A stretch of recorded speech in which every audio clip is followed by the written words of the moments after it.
एक समय था जब धरती पर असुरों का प्रभाव बढ़ रहा था, और तब जन्म हुआ एक ऐसे बालक का जो आगे चलकर लंका का सम्राट बना, दशानन।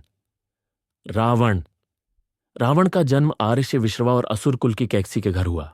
उसके दो भाई थे, कुंभकर्ण और विभीषण, और एक बहन शूर्पणखा। बचपन से ही रावण अत्यंत प्रतिभाशाली था। उसने वेद, शास्त्र, ज्योतिष और आयुर्वेद का गहन अध्ययन किया।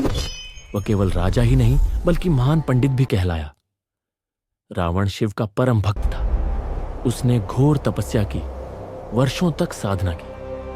भगवान शिव उसकी भक्ति से प्रसन्न हुए और उसे अपार शक्तियां तथा दिव्य शस्त्र प्रदान किए।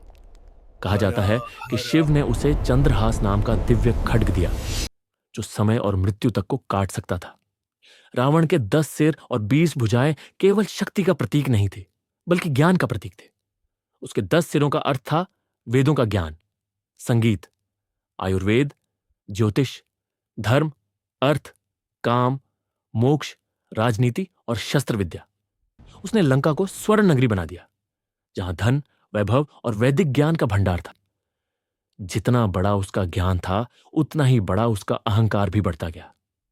शूर्पणखा की अपमानित कथा ने उसके हृदय में आग जलाई, और उसी क्रोध में रावण ने माता सीता का हरण कर लिया। वह भूल गया कि जिनके साथ उसने शत्रुता मोल ली है, वो कोई साधारण मानव नहीं, बल्कि मर्यादा पुरुषोत्तम भगवान राम है। लंका में महायुद्ध हुआ।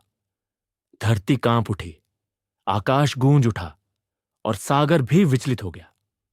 कुंभकर्ण, जो अपनी नींद के लिए प्रसिद्ध था, युद्ध भूमि में उतरा, पर अंततः राम के बाणों से धराशायी हो गया। मेघनाद, जिसे इंद्रजित कहा जाता था, सबसे पराक्रमी योद्धा था। उसने राम और लक्ष्मण को बहुत समय तक रोके रखा, पर अंत में वह भी युद्धभूमि में वीरगति को प्राप्त हुआ। एक एक कर उसके सारे साथी गिरते गए और अंततः रावण अकेला बचा। उसने अपनी अपार शक्ति, विद्या और दिव्य शस्त्रों से राम को हराने की भरसक कोशिश की, लेकिन उसके सामने खड़े थे भगवान विष्णु के अवतार, मर्यादा पुरुषोत्तम राम। राम का एक दिव्य बाण सीधे रावण के हृदय में समा गया और सोने की लंका का सम्राट, महापंडित रावण भूमि पर गिर पड़ा।